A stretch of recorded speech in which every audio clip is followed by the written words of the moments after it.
संत संपत्ति और साजिश। प्रयागराज के बागंबरी गद्दी मठ के महंत नरेंद्र गिरी की मौत का मामला रहस्यों से घिरा हुआ है। बुधवार को पोस्टमार्टम रिपोर्ट में दम घुटने से हुई मौत को और उलझा दिया गया। आखिर महंत नरेंद्र का दम कैसे घुटा? बहरहाल उन्हें भू समाधि दे दी गई और दो आरोपी आनंद गिरी और आद्या तिवारी को 14 दिन की न्यायिक हिरासत। लेकिन महंत की मौत से उठे सवालों को दबा देना सरकार के लिए भी आसान नहीं होगा और शायद इसीलिए एसआईटी तेजी से जांच में जुट गई है। प्रयागराज से लेकर हरिद्वार तक संदेह के हर सेंटर को खंगाला जा रहा है।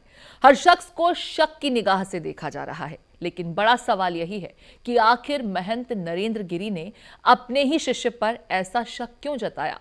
दूसरी बात, महंत नरेंद्र इस बात की शिकायत पुलिस में भी कर सकते थे कि उनके नाम को खराब करने की साजिश रची जा रही है। मठ की अकूत संपत्ति भी विवाद का एक कारण बताया जा रहा है और कहा यह भी जा रहा है कि महंत नरेंद्र गिरी ने संपत्ति और मठ का वारिस आनंद गिरी की जगह बलबीर गिरी को देने की योजना तैयार कर ली थी, जिसकी भनक आनंद को लग चुकी थी। उनका 8 पेज का सुसाइड नोट भी रहस्य के कई लिफाफों में बंद है। उनके शिष्य लिखावट से लेकर 8 पेज लिखे जाने पर हैरत जता रहे हैं। तो फिर हकीकत क्या है महंत नरेंद्र की मौत की? अगर वाकई खुदकुशी है तो वजह बहुत गहरी है और अगर किसी ने इसे अंजाम दिया है तो इसमें न जाने कितने चेहरे और बेनकाब हो सकते हैं, जिनके खुलासे से सनसनी फैल सकती है। समाजवादी पार्टी समेत दूसरे राज्यों के भी कई सियासी दल उच्च स्तरीय जांच की मांग कर रहे हैं और सरकार भी इस केस को जल्द से जल्द सुलझाना चाहेगी। आखिर चुनावी साल जो है।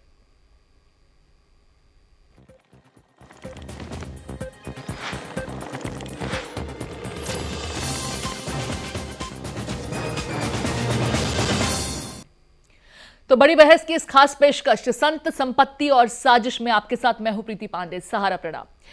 पहेली बनती जा रही है। महंत नरेंद्र की मौत के बाद परतें धीरे धीरे खुल रही हैं। समाजवादी पार्टी नेता के साथ महंत नरेंद्र का जमीन से जुड़े कुछ सौदों को लेकर विवाद था। फरवरी 2012 में महंत नरेंद्र गिरी ने एसपी नेता महेश नारायण के खिलाफ केस भी दर्ज कराया था। महंत नरेंद्र के साथ आनंद गिरी का 1200 गज के प्लॉट के अलावा एक पेट्रोल पंप को लेकर भी विवाद चल रहा था। प्रयागराज के लेटे हनुमान जी के मंदिर के प्रभार को लेकर भी विवाद था। इसके अलावा सुसाइड नोट में आपत्तिजनक फोटो का जिक्र कर महंत ने खुद एक और विवाद को जन्म दे दिया। बागंबरी मठ के महंत नरेंद्र गिरी की मौत पर उठे विवाद पर चर्चा करने के लिए हमारे साथ मेहमान कुछ जुड़ गए हैं। बीजेपी प्रवक्ता वैभव अग्रवाल साहब, एसपी नेता वंदना सिंह, धर्मगुरु स्वामी दयानंद सरस्वती जी और राजनीतिक विश्लेषक शाहनवाज चौधरी जी। स्वागत है आप सभी लोगों का। सबसे पहले स्वामी दयानंद सरस्वती, पाताल बाबा, शुरुआत आपसे कर रही हूँ क्योंकि बात हम जिसकी कर रहे हैं वो कोई छोटी मोटी हस्ती नहीं थे। उन्हें जिस तरीके से इस दुनिया से उनकी रुखसती हुई है, तमाम तरह के प्रश्न चिन्ह उठ खड़े हुए हैं, सवाल उठ खड़े हुए हैं कि आखिर मौत की असल वजह का। क्योंकि कहा यह जाता है कि साधु संत जो होते हैं उनकी इच्छा शक्ति बहुत मजबूत होती है। ऐसे में किसी छोटे मोटी समस्याओं से तो वो डिगते भी नहीं हैं। लेकिन अगर किसी चीज़ की परेशानी भी थी तो खुदकुशी कर लेना, वो भी एक संत द्वारा, ये तमाम चीज़ें जो हैं सवाल खड़े कर रही हैं। आप इस मौत को किस तरीके से देखते हैं और जिस तरह के विवाद इस मौत के साथ उठ खड़े हुए हैं, जिसको लेकर के सवाल खड़े किए जा रहे हैं, उसको आप अपनी दृष्टि से किस तरीके से पाते हैं? मैं तो सर्वप्रथम आपके सहारा टीवी से ये पूरे विश्व के हिंदुओं को संदेश देना चाहता हूं, सनातन प्रेमियों को जी, कि आपके सनातन धर्म का एक बड़ा स्तंभ जो है वो गिर गया है। क्षतिग्रस्त नहीं हुआ है, गिर गया है जी। और 13 अखाड़े के सर्वोच्च अध्यक्ष नरेंद्र गिरी जी की हत्या में बहुत साजिश है और इसको मैं जोगी जी को भी बोलूंगा कि जोगी जी, आप इसमें इलेक्शन है, आप इसको सीबीआई को दीजिए जी। आपको उत्तर प्रदेश की पुलिस को मत दीजिए इस केस को।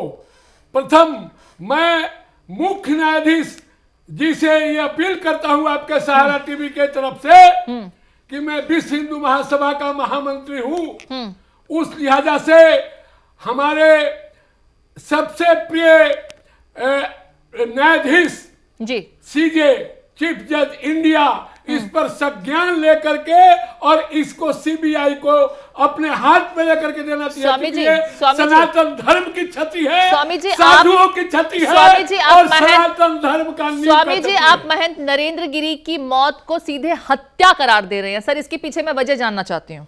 देखिए, कारण है कि एक संत को मैं बहुत अच्छी तरह से जानता हूं, एक आत्महत्या नहीं कर सकते। दूसरी चीज कि दिगंबर अखाड़ा जो है वो भगवान शिव द्वारा स्थापित अखाड़ा है, उसके महंत या उसके कोई भी साधु सन्यासी आत्महत्या नहीं कर सकता है।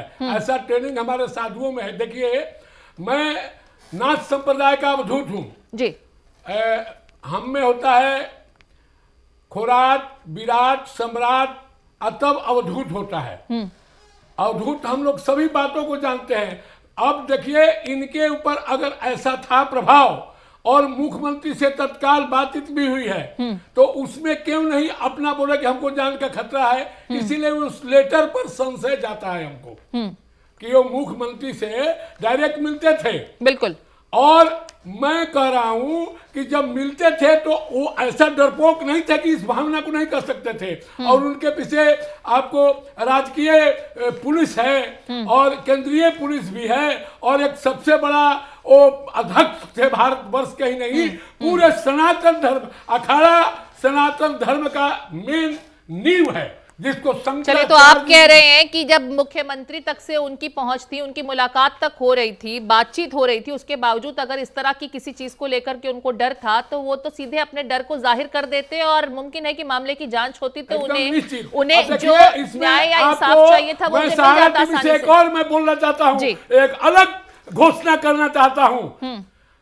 महंत नरेंद्र गिरी जी के मृत्यु में हमको शक हो रहा है कि पहले अच्छे अच्छे संतों को उन्होंने निकाला था कि ये संत नहीं है। उनको जो है ना ये जी बहुत बड़े फैसले उनके द्वारा लिए गए थे, निषेध था ये कुंभ में जाने का। बहुत से संतों को उन्होंने निकाला था, ये सभी जानते हैं। सहारा टीवी को मालूम है कि किस किस संत को उन्होंने निकाला है। इसमें बड़ा साजिश है, इसीलिए इसका जांच जो है चलिए मैं वैभव अग्रवाल का मैं रुख कर रही हूँ। वैभव जी, यहाँ पर जिस तरीके से स्वामी दयानंद सरस्वती स्टूडियो में हमारे साथ मौजूद हैं, वो भी इस मौत को हत्या करार दे रहे हैं। ज्यादातर संत समाज के लोगों का यही कहना है कि वो खुदकुशी नहीं कर सकते थे। जिस तरह की शख्सियत थे, खुदकुशी तो किसी भी तरीके से की ही नहीं जा सकती थी, इसे हत्या करार दिया जा रहा है। हालांकि इन्वेस्टिगेशन अभी चल रही है, 2 लोगों को न्यायिक हिरासत में भी भेज दिया गया है।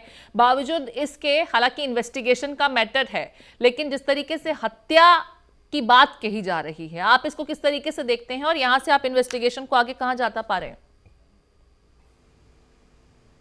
ओम शांति ओम।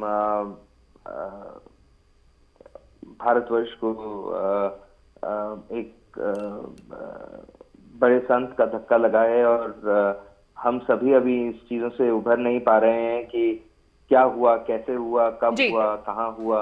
इसको जानने के लिए उत्सुकता सभी की बनी हुई है। और जहां तक राजनीतिक तौर पे इस पे कुछ भी बोलना होगा, वो केवल और केवल राजनीतिक तौर पे ही बोलना होगा। वो एक लीगल तौर पे या एक किसी और तौर पे नहीं बोलना होगा। और राजनीतिक तौर पर सरकार, भाजपा सरकार योगी आदित्यनाथ के अगुवाई में वो सब कुछ कर रही है इस समय जो होना चाहिए, जो सक्षम है और सही दिशा है। क्योंकि मैटर सब जुडिस है ना, तो मेरे को इसकी ज्यादा जानकारी है कि एसआईटी किस तरह प्रोब कर रही है और प्रोब कहां तक पहुंच रहा है, ना ही मेरे को या हम में से किसी को होनी भी चाहिए जब तक आधिकारिक तौर पे कोई जानकारी नहीं आए। जहां तक सरकार की बात है, एसआईटी का गठन तत्काल प्रभाव से किया गया और अरेस्ट तत्काल प्रभाव से किया गया। कोई भी चूक है उसको ना होने देना और सबूत ना मिटना, और वो सब कार्रवाई एसआईटी कर रही है। आईजी रैंक पे ऑफिसर कर रहा है, डीजी रैंक पे ऑफिसर कर रहा है।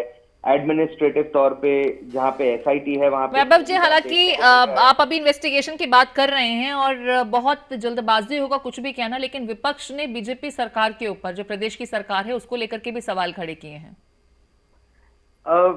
देखिए, ऐसा है, यदि विपक्ष वैसे तो विपक्ष को राजनीति करनी नहीं चाहिए, लेकिन यदि यदि मैं इस मुद्दे पे विपक्ष की बात ही करूं, घेरने की कोशिश ही करूं, तो विपक्ष मेरे ख्याल से इतना तिलमिलाया हुआ है आज की तारीख में, भाजपा से इतना घबराया हुआ है कि मुझे शक नहीं होगा कि यदि ये सब विपक्ष के कहने पे ही हो रहा है, मतलब क्योंकि भाजपा को घेरना चाह रहा है विपक्ष, और विपक्ष के पास ना तो कोई स्कैम का मुद्दा है, ना कोई कन्वर्जन का मुद्दा है, ना कोई इलीगल प्रॉपर्टी का मुद्दा है, ना कोई नलके चुराने का मुद्दा है, ना कोई रेप का मुद्दा है, ना कोई सिक्योरिटी का मुद्दा है, किसी का भी मुद्दा नहीं है। तो वो आज की तारीख में इलेक्शन आ रहे हैं यदि उत्तर प्रदेश में, तो अगर हम पते की बात से देखें और राजनीतिक तौर पे देखें, तो मेरे ख्याल से इस मुद्दे को राजनीति में घसीटना चलिए, आप इसे शोभनीय नहीं मानते हैं। वंदना सिंह हमारे साथ मौजूद हैं, समाजवादी पार्टी से हैं।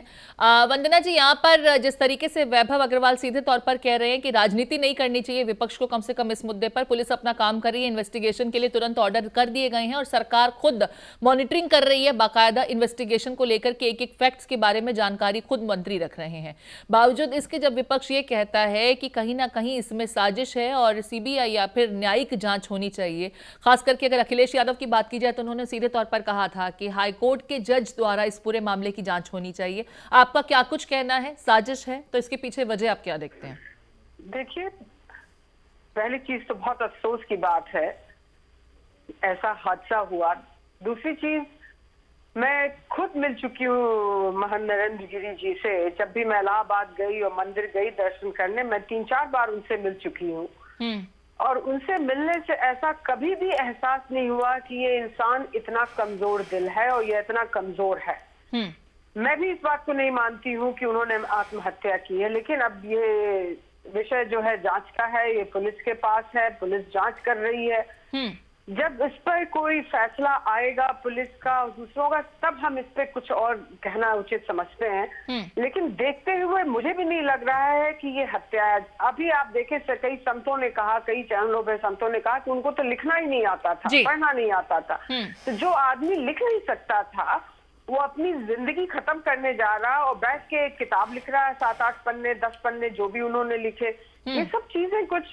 लेकिन वंदना जी, उनके साथ में एक चीज मुझे बताइए। चलिए ठीक है, आप लोग तमाम तरह की आशंकाएं जता रहे हैं कि ये चीजें तो मुमकिन ही नहीं थी, मसलन 8 पन्नों का सुसाइड नोट लिखना, क्योंकि उनके जानने वालों ने कभी उन्हें कुछ लिखते पढ़ते देखा नहीं था, ज्यादा से ज्यादा हस्ताक्षर या एक आध लाइनें लिखते देखा था। ये बातें लगातार निकल करके सामने आ रही हैं। मेरा प्रश्न ये है कि उनके साथ में सिक्योरिटी लगातार रहती थी, सिक्योरिटी के ऑफिशियल्स का मौजूद होना, उसके बावजूद जिस कमरे में उनका शव फंदे से लटका हुआ पाया गया, वो कमरा अंदर से बंद था, दरवाजे को तोड़ना, क्या इन तमाम चीजों को ओवरलुक कर दिया गया? आखिर हम ये क्यों नहीं मान रहे कि किसी तरीके का कोई प्रेशर हो सकता था? वो लोग कौन थे? जिसमें एक पूरी थ्योरी लिखी गई है, जिक्र किया गया है कि क्या कुछ तमाम चीजें थी जिसकी वजह से वो प्रेशर में आए। मैं कुछ नहीं कह रही हूँ, मैं कोई जज या पुलिस नहीं हूँ, मैं इसमें कुछ भी नहीं टीका टिप्पणी करना चाहती, लेकिन जो मैंने सुना अभी तक, जो मैं देख रही हूँ, उससे अगर आप तथ्यों पे जाइए, सब यही कह रहे हैं कि वो कर ही नहीं सकते हैं आत्महत्या। दूसरी चीज, उम्र के इस मुकाम पे आके कोई क्यों अपनी जान गंवाएगा, आप ये बताएं। सब कुछ ठीक चल रहा था, वो इस अखाड़े के हेड भी थे, फिर ऐसा कदम व्यक्ति क्यों उठाएगा? चलिए, शाहनवाज चौधरी जी हमारे साथ स्टूडियो में, मैं वापस आती हूँ आपके पास वंदना जी। शाहनवाज जी हमारे साथ है, राजनीतिक विश्लेषक हैं। शाहनवाज जी, यहाँ पर आप अखाड़ों की तरफ से भी संत समाज जो लगातार सवाल खड़े कर रहा है या फिर प्रश्न चिन्ह लगा रहा है कि खुदकुशी तो नहीं हो सकती, भले ही शुरुआती इन्वेस्टिगेशन में ये खुदकुशी की तरफ ही ज्यादा मामला झुकता हुआ दिखाई दे रहा है। वैभव जी भी सीधे तौर पर अभी कोई टिप्पणी नहीं करना चाहते क्योंकि मामला थोड़ा सा कॉम्प्लिकेटेड भी है और जब तक इन्वेस्टिगेशन में तमाम तथ्य सामने नहीं आ जाते, कुछ भी कहना इस वक्त किसी बड़े विवाद को खड़ा कर सकता है। स्वामी दयानंद जी हमारे साथ स्टूडियो में मौजूद हैं, वो भी यही कह रहे हैं कि खुदकुशी नहीं हो सकती थी। सर, अगर खुदकुशी नहीं हो सकती थी, हत्या भी है, तो फिर सवाल ये है कि वो कौन सी सर्कमस्टांसेस थे जिसमें हत्या को बाकायदा डिसाइड किया गया, इसके पीछे वजह क्या हो सकती है, इसको लेकर के भी तो इन्वेस्टिगेशन फिर होना चाहिए ना। ये तमाम तथ्य क्यों नहीं निकल करके सामने आ रहे? अगर लगता है किसी को कि हत्या थी, तो सिक्योरिटी क्या कर रही थी वहां पर? उनके अपने करीबी लोग कहां पर मौजूद थे जब इतनी बड़ी किसी अंजाम को, घटना को देकर के कोई आसानी से निकल गया? नहीं, बिल्कुल सही बात है और दुख की भी बात है ये हम सबके लिए। लेकिन जितना मैं संत समाज को जानता हूँ, मैं काफ़ी संतों से मिला हूँ, मैं समझता हूँ कि वो मानसिक रूप से बहुत मजबूत होते हैं लोग। तो ये सुसाइड वाला तो मुझे भी नहीं समझ में आता है कि सुसाइड नहीं किया जा सकता, लेकिन हाँ अभी जैसा अभी बाकी साथियों ने भी कहा कि अभी कोर्ट में है तो अभी कुछ भी कहना जल्दबाजी होगा। लेकिन ये एक प्रश्न चिन्ह भी है स्टेट गवर्नमेंट पर कि वो सीबीआई इंक्वायरी क्यों नहीं करना चाहते हैं, वो जुडिशियल इंक्वायरी क्यों नहीं करना चाहते हैं। इतना बड़ा अब हाई प्रोफाइल केस है और इस पर चुनाव से संबंधित तो खैर मैं नहीं बोल पाऊंगा कि इससे चुनाव पर क्या इम्पैक्ट पड़ेगा नहीं पड़ेगा जी। लेकिन जैसा अभी बीजेपी के प्रवक्ता कह रहे थे कि राजनीति नहीं करनी चाहिए, तो राजनीति तो इस पर हो ही रही है। राजनीति का तो मुद्दा बन ही गया और इतने बड़े व्यक्ति का हमारे बीच से चला जाना, अचानक चला जाना, तो ये छोटा मुद्दा तो नहीं है। बट इस पर राजनीतिक टिप्पणी करना तो ठीक नहीं रहेगा मेरी तरफ से भी। बट हाँ इतना जरूर है इसकी सीबीआई इंक्वायरी तो होनी चाहिए। यहाँ पर शाहनवाज जी कुछ तथ्य हैं जिसको मैं चाहूंगी कि आप एक बार अगर हम उसको सिलसिलेवार तरीके से देखें तो शायद हम इस मामले को ज्यादा बेहतर तरीके से समझ पाए। जो सुसाइड नोट बरामद होता है उसमें उनके शिष्य आनंद गिरी का जिक्र किया जाता है। आनंद गिरी को जब पुलिस या एजेंसी पिक करती हैं तो वो अपनी पूछताछ में भी बताते हैं कि 26 मई को जब इन लोगों के बीच सुलह हो गई थी उसके बाद से लेकर के अब तक उनकी दोबारा महंत नरेंद्र गिरी से कभी मुलाकात तक नहीं हुई है, कभी बातचीत नहीं हुई है। तो जब इतने समय के अंतराल में भी दोनों के बीच में बातचीत नहीं हुई तो अचानक से किसी एक दिन में जाकर के इस कत्ल को अंजाम देना, या फिर अगर मंदिर के पुजारी आदित्य तिवारी की बात की जाए, उनके बेटे संदीप की बात की जाए, इन तमाम चीजों को लेकर के जो इन्वेस्टिगेशन में बातें निकल करके सामने आ रही हैं, फिलहाल ऐसा नहीं दिखाई देता कि ये पूरा का पूरा मामला हत्या या किसी साजिश की ओर इंडिकेट करता हो। हालांकि इन्वेस्टिगेटिंग एजेंसीज अपना काम कर रही हैं, हर एक एलिमेंट को सीज किया गया है ताकि इन्वेस्टिगेट किया जाए, लेकिन जो शुरुआत के सर्कमस्टांसेस हैं क्या वो ये दिखाते साबित करते दिख रहे हैं कि ये हत्या हो सकती है, खुदकुशी नहीं? बिल्कुल हो सकता है। और अभी किसी के वर्जन पे मान लेना कि जिसके ऊपर आरोप लगा वो तो ये कहेगा ही कि मैंने ऐसा नहीं किया या मैं वहां नहीं था। तो यही तो इन्वेस्टिगेशन का विषय है। और जो मुझे लगता है जो अभी संत समाज के जो लोग कह रहे हैं और जो स्टेट गवर्नमेंट ने भी डिमांड की है, ये सीबीआई इंक्वायरी या जुडिशियल इंक्वायरी इसमें होना चाहिए। ये पता तो चले कौन सच बोल रहा है कौन झूठ बोल रहा है, क्योंकि ऐसे तो कोई भी कुछ भी बना सकता है, कोई भी बोल सकता है कि मैं मिला ही नहीं हूं। बट हाँ जितना मैंने जैसे पहले कहा, संत समाज या जो लोग इस तरह के होते हैं जो मास मूवमेंट में जुड़े होते हैं, जो लोगों को लीड करते हैं, वो मानसिक रूप से इतने कमजोर लोग नहीं हो सकते कि वो सुसाइड कर लें। बिल्कुल। जहां तक आचार्य नरेंद्र की बात की जाए, नरेंद्र गिरी की, उन्होंने कई ऐसे महत्वपूर्ण फैसले लिए हैं अपने जीवन काल में, और खास करके जब वो खास करके जिस स्थिति पे, जिस पोजीशन में थे, उनके फैसले कई बार लोगों को रास भी नहीं आते थे। स्वामी दयानंद जी आप ही का मैं रुक कर रही थी, यहाँ पर मैं समझना चाहती हूँ, जैसा कि आपने कुंभ का जिक्र किया, इसके अलावा भी कई ऐसे महामंडलेश्वर हैं जिनकी उपाधि तक लेने की उन्होंने बात वापस की थी, जो अपनी गृहस्थ जीवन के साथ भी कनेक्टेड हैं, परिवार के साथ भी जुड़े हुए हैं, क्योंकि उनकी सोच के लिहाज से ऐसे लोग संत समाज का हिस्सा नहीं हो सकते जो पारिवारिक जिंदगी को व्यतीत करते हैं। ऐसे बहुत से अहम फैसले हैं, खास करके अगर किन्नर समुदाय की बात की जाए, इस तरह के समुदाय को भी कहीं ना कहीं संत समाज के साथ जोड़ना, ये तमाम ऐसे कंट्रोवर्शियल फैसले थे जो बहुत सख्त प्रवृत्ति के, कोई स्ट्रॉन्ग विल पावर वाला व्यक्ति ही कर सकता है। आप इसको किस तरीके से देखते हैं, क्योंकि आप उनको बहुत करीब से जानते थे, तो जो व्यक्ति इतनी स्ट्रिक्ट फैसले लेने में माहिर रहा है, अपने जीवन काल में कई उन्होंने मिसाल पेश किए, वो खुदकुशी कर ले, वाकई ये बात तो समझ में आती है, गले के नीचे नहीं उतरती। और खास करके संतों को तो कहा ही जाता है कि उनकी विल पावर बहुत स्ट्रांग होती है, बाकियों से बहुत अलग होती है। सबसे बड़ी बात है कि ये वो 2004 से जब से ये गदी नसीन हुए हैं, अखाड़े के अध्यक्ष बने हैं जी, तब से सनातन धर्म के लिए, हिंदुओं के लिए, क्योंकि मैं विश्व हिंदू महासभा का महामंत्री हूँ, इनका जो है अमेरिका कनाडा सब जगह, हमारे अमेरिका में 1 लाख 1.5 लाख मेंबर है, हमारे कनाडा में 75,000 मेंबर है, सब लोग इनका गुणगान गाता था। हमारे पास बोलते थे कि एक बार नरेंद्र गिरी जी को आप यहाँ अमेरिका में लाइए। और कनाडा में तो हमारे अरुण कुमार सिंह के लड़का अमितेश जी रहते हैं, उन्हीं के हम मोदी जी भी टिकते हैं, उनका खुद था कि स्वामी जी आपके मित्र हैं, आप लाइए उनको। इतने अच्छे आदमी थे, सनातन का, हिंदुओं का, और खासकर स्वामी जी अच्छा एक चीज मुझे बताइए कि क्या संपत्ति, क्योंकि जिस अखाड़े से वो ताल्लुक रखते थे और जिस गद्दी पर वो आसीन थे, कहा यह जाता है कि चढ़ावा भी लाखों करोड़ों की तादाद में आता है, बात नहीं है। तो ऐसी संपत्ति को लेकर के भी क्या विवाद हो सकता था? ये इसके पीछे हो सकती है एक वजह क्या? उसमें हम नहीं पढ़ना चाहते हैं, क्योंकि हमारी भारतीय संस्कृति, सनातन संस्कृति है, वह अर्थ धर्म काम मोक्ष पर आधारित है। पहले पैसा कमाओ, लेकिन पैसा कमाओ कैसे? कुंजन्नी बड़ी सुंदरावत बिलो विज्ञान धामा विभो शोभाढो वर्धन्निनो श्रुति नीतो गो विप्र बिंद प्रियो माया मानुष रूपणी रघुबरो धर्मो सीता अन्वेषण तत्परो। लक्ष्मी को अन्वेषण करो, इसीलिए गरीबों आदमी को, गाय को, और जो निरीह है, जो सताए, उनको धन के लिए कमाओ धन। तो आपको अर्थ है, धर्म, इसके बाद धार्मिक होना चाहिए। सनातन धर्म करोड़ों वर्ष का सनातन धर्म है, और उसके वो दिगंबर अखाड़े के महंत थे और 13 अखाड़ों के अध्यक्ष थे। ऐसा आदमी कभी भी सुसाइड कर ही नहीं सकता है, उनको मारा गया है। इसमें मैं अगर एक एंगल दूं, जो आपने सवाल किया, देखिए ये बात सही है, इसमें पैसे का या जमीन का विवाद भी हो सकता है, क्योंकि इतना बड़ा अगर एम्पायर कोई व्यक्ति चला रहा है तो कुछ लोगों की निगाह तो रही होगी, तकरीबन 3000 करोड़ का तो आकलन किया गया है। तो कुछ लोगों की निगाह में तो वो खटक रहे होंगे, और जिन्हें वहां उस पैसे को या संसाधनों का दुरुपयोग करने का उनकी प्रेजेंस में मौका नहीं मिल रहा होगा जी। क्योंकि संत समाज तो कहता है जो पैसा आपके पास आया वो समाज के कल्याण में लगाओ, लेकिन कुछ लोग शायद कल्याण में नहीं लगाना चाहते होंगे, कुछ लोग अपना कल्याण करना चाहते होंगे, जो कि अभी दिख भी रहा है। वंदना जी का एक बार मैं रुक कर लेती हूं। इसमें आपके सहारा टीवी से कहना चाहता हूं कि चारों शंकराचार्य के मौन है, हमको ये समझ में नहीं आता है। और ये धार्मिक चीज है, अखाड़ों के महत्व है, जो आदि शंकराचार्य के द्वारा प्रतिपादित संस्था के वो अध्यक्ष थे 13 अखाड़ों का। वो ऐसा व्यक्ति की मृत्यु हो जाती है, और जितने शंकराचार्य हैं चुप हैं, हम तो उस पर आश्चर्य व्यक्त कर रहे हैं। आप आश्चर्य जता रहे हैं, लेकिन पॉलिटिकल पार्टीज चुप नहीं है। अखिलेश यादव ने इसी प्रॉपर्टी को लेकर के भी एक सवाल खड़ा किया था कि क्योंकि यूपी सरकार कुछ एक्शन में आ गई थी, कुछ प्रॉपर्टी को लेकर के कार्रवाई होने वाली थी, लिहाजा उनके ऊपर जबरदस्त तरीके का प्रेशर बिल्टअप किया गया था, और हो सकता है कि ये प्रेशर भी इस मौत के पीछे की वजह रही हो। वंदना जी, मैं यहां से समझना चाहूंगी, अखिलेश यादव जब ये टिप्पणी करते हैं तो इसके पीछे का मकसद क्या हो सकता है? क्या वाकई यूपी सरकार की तरफ से कुछ खास प्रेशर था क्या उनके ऊपर?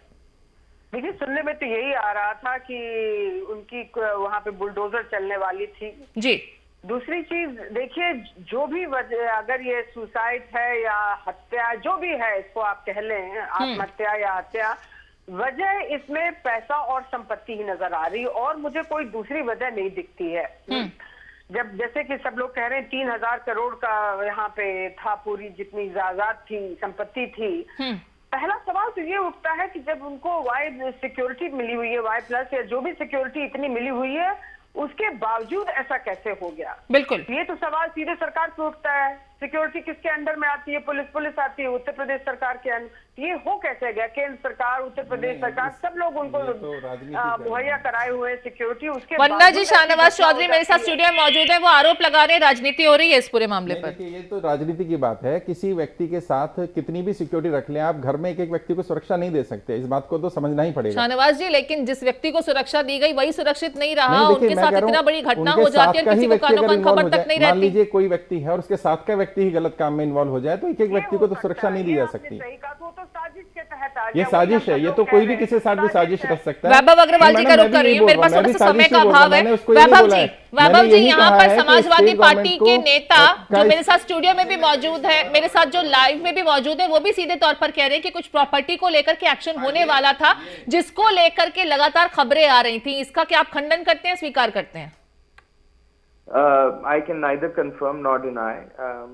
आप देखें कि ये एक मामला इस समय सब जुडिस है, और क्या खबरें आ रही थी सर, मौत का मामला सब जुडिस है, इस एक्शन को लेकर के सवाल है मेरा। इस समय इस मुद्दे से जुड़े सारे मामले सब जुडिस हो जाएंगे, क्योंकि वो एक मौत का एक्शन प्रूव करेंगे, एंगल प्रूव करेंगे, और मैं इस पे कोई भी टिप्पणी करके सही या गलत या राजनीतिक, उस पे राजनीतिक मसला। सर, एक ऐसी शख्सियत है जिनके देश में नहीं विदेशों में भी लाखों करोड़ों फॉलोअर्स हैं, और उनकी इस तरह की संदेहास्पद स्थिति में मौत हो जाती है, जिसको लेकर के अभी तक ये भी स्पष्ट नहीं हो पाया कि ये खुदकुशी थी, उनके खुद के द्वारा अपनाई गई मौत थी, या फिर उनका कत्ल कर दिया गया। इसको लेकर के कुछ सवालों को तो जांचना होगा ना, समझना होगा। क्या यूपी सरकार इस बात से इत्तेफाक रखती है कि उनकी संपत्ति को लेकर के सरकार के द्वारा कोई बड़ा एक्शन होने वाला था, जिसको लेकर के मुलाकातें हुई थी बीते दिनों यूपी सरकार के नुमाइंदों के साथ में उनकी? नहीं, मेरे संज्ञान में तो ऐसा कुछ भी नहीं है। लेकिन प्रीति जी, मैं आपको एक बात बताऊं कि यदि अखिलेश यादव, जो कि नलका चोर है, वो वो मतलब उसके अलावा और भी बहुत सारी चोरियां करी हैं उन्होंने, शावर, नल के, आंध्रोए के। तो वो क्या है, वो अगर नल का चोर आके वैभव जी, उन्हीं अखिलेश यादव तो के साथ चोर में हुए। इन्हीं महंत नरेंद्र गिरी की कुंभ के दरमियान की एक बहुत प्यारी तस्वीर वायरल भी हुई थी, जिसको लेकर के कहा यह गया कि शायद सरकार को ये बात पसंद नहीं आई कि महंत नरेंद्र गिरी कुंभ में जाते हैं तो अखिलेश यादव के साथ होते हैं। नहीं, देखिए मैं वहां पे बोलूंगा, अखिलेश जब कुंभ में गए तो वो कोई राजनेता या कोई नेता नहीं थे। अखिलेश यादव से जब कुंभ में गए, वन्ना जी और मैं आज की तारीख में मंदिर जाते हैं तो वहां पे भाजपा सपा करके नहीं जाते, हम केवल और केवल भगवान राम और भगवान का नाम लेते हुए जाते हैं, महादेव का नाम लेते हुए जाते हैं। तो इसमें तो वो वहां पे शाहनवाज जी, लाने की जरूरत सर शाहनवाज जी कुछ आपसे पूछना चाहते हैं। इतना ये बोलना चाहूंगा कि अखिलेश यादव यदि ये बोलते हैं कि सीबीआई जांच होनी चाहिए, तो मैं अखिलेश यादव को ये याद दिलाना चाहूंगा कि ये अखिलेश यादव का उत्तर प्रदेश नहीं है, ये योगी आदित्यनाथ और मोदी का उत्तर प्रदेश है, ये भाजपा का उत्तर प्रदेश है। वैभव जी, शाहनवाज जी कुछ सवाल पूछना चाहते हैं आपसे। वैभव जी, मेरा एक सवाल है आपसे कि यदि आज समाजवादी पार्टी की सरकार होती और ऐसा ही हादसा हो जाता, या हत्या या आत्महत्या जो भी कहें, तो क्या तब भी भारतीय जनता पार्टी इतनी ही शांत रहती? तो क्या आप राजनीति नहीं कर रहे हैं? देखिए, नहीं, मेरा सवाल पूरा सुन लीजिए। आप खुद राजनीति कर रहे हैं और आप कह रहे हैं कि इस पर राजनीति नहीं होनी चाहिए। आपको इस पर खुलकर मुखर होकर के बोलना चाहिए, बात करनी चाहिए, इसमें क्या प्रॉब्लम है? सब्जुडिस है, ठीक है, मैं मानता हूं इस बात को, लेकिन अगर सरकार दूसरी होती तो क्या आपका बिहेवियर यही रहता है? आप में शहनवाज भाई, आप में तो भाजपा और सपा दोनों के, आपके तो नाम में भाजपा और सपा दोनों का ही नाम जुड़ा हुआ है ना? तो देखिए, मैं भारतीय हूँ, मेरे नाम के पीछे भारतीय भी लिखा है, शाहनवाज चौधरी भारतीय सर, हूं किसी मैं। को नाम से पहचानने से बजाय अगर हम उसे भारतीय होकर के अभी पहचाने तो कपड़ों से ज्यादा बेहतर पहचानेंगे, होगा। फिर नाम से पहचानेंगे तो तरीका ठीक नहीं है। नहीं, मेरा जो सवाल था, देखिए, चलिए उसका जवाब वो आप नहीं जवाब देंगे, दीजिए। मेरे पास समय का अभाव है। स्वामी दयानंद जी, यहाँ पर जिस तरीके से वैभव जी इस बात का जवाब नहीं दे रहे हैं, मैं चाहूंगी कि थोड़े में आप इसको बता पाएं, आप लोगों की मांग क्या है इस मौत को लेकर के? हमारी मांग ये है कि संत समाज के तरफ से और विश्व हिंदू महासभा के महामंत्री होने के नाते मैं ये सरकार से आग्रह करता हूं कि इसको सीबीआई जांच की मांग की जा रही है संत समाज द्वारा, और लगातार ज्यादातर लोग यही कह रहे हैं कि न्यायिक जांच हो, सीबीआई जांच हो तो बेहतर तरीके से शायद दूध का दूध और पानी का पानी हो जाएगा। हालांकि ये एक ऐसा विषय है जिसमें इन्वेस्टिगेशन अभी जारी है, लिहाजा बहुत ज्यादा तथ्यों की बारीकी में हम नहीं जा सकते हैं। बावजूद इसके इस मुद्दे को लेकर के आप तमाम मेहमान हमारे साथ जुड़े, आप लोगों का बहुत बहुत शुक्रिया। वैभव अग्रवाल साहब और वंदना सिंह जी, आप हमारे साथ चर्चा में शामिल हुए, आपका बहुत बहुत शुक्रिया। शाहनवाज जी और स्वामी दयानंद सरस्वती, स्टूडियो में आप लोगों का आने के लिए बहुत बहुत धन्यवाद। बड़ी बहस कार्यक्रम में आज के लिए इतना ही। देश और दुनिया की तमाम अपडेट्स के लिए चलते रहिए समय के साथ। सहारा। प्रणाम।